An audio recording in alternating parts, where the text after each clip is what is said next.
I-season ko muna sa asin at paminta yung 1 kilong manok na hiniwa ko lang ng pa-serving cut. At ihalo lang hanggang sa mamix lang yung asin at paminta sa manok. Pagkatapos yan, magpainit na rin ako ng mantika sa kawali. Iprito ko muna ng bahagya yung carrots. At pagkatapos yan, tanggalin din yan sa kawali at ilagay sa bowl at i-set aside muna. Sa disim na kawali, i-sear ko na yung manok. Antayin lang na mag-brown yung kabilang side at saka natin baliktarin. Ganon din yung kabilang side, antayin lang maluto o mag-brown din at saka tanggalin muna din sa kawali at ilagay sa bowl at i-set aside. Habang ginagawa ko yan mga kalasa, kung bago ka pa lang sa aking channel, welcome!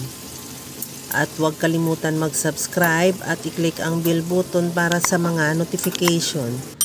At kung dati ka pa, welcome back at i-follow mo na rin ako sa aking Facebook page Lasang Pilipina.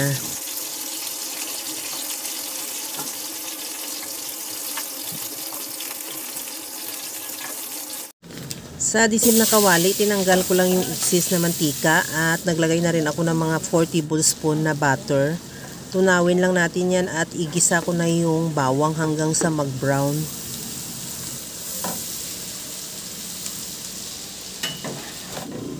Okay na tong ating bawang, magbawas muna ako, kukuha muna ako ng konti para pang toppings natin mamaya. Igisa ko na rin yung sibuyas. Maglagay na ako ng tomato paste para igisa natin mabuti para mawala yung asim niya at lagyan ko na rin ng oyster sauce.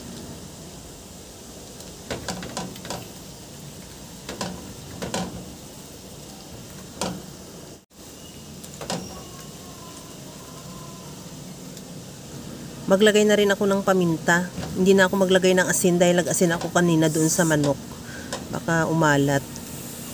At ibalik ko na yung pinirito nating manok. Ihalo lang hanggang sa makut ng sauce yung manok.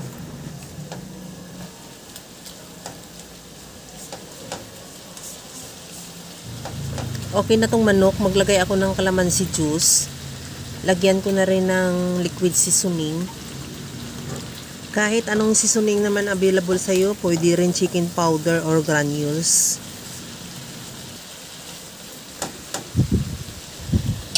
Maglagay ako ng kunting tubig para lang pampaluto sa manok.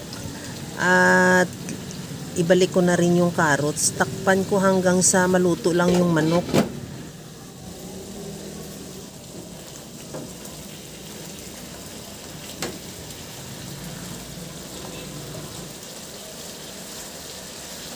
Okay na tong manok, luto na rin at nag-reduce na rin yung sauce. Itatoppings ko na yan yung ating tinira kaninang garlic toasted at ready to serve na yan. Kaya mga kalasa, kung nagustuhan mo yung ating video, please like na lang at pakishare na rin sa inyong mga friends.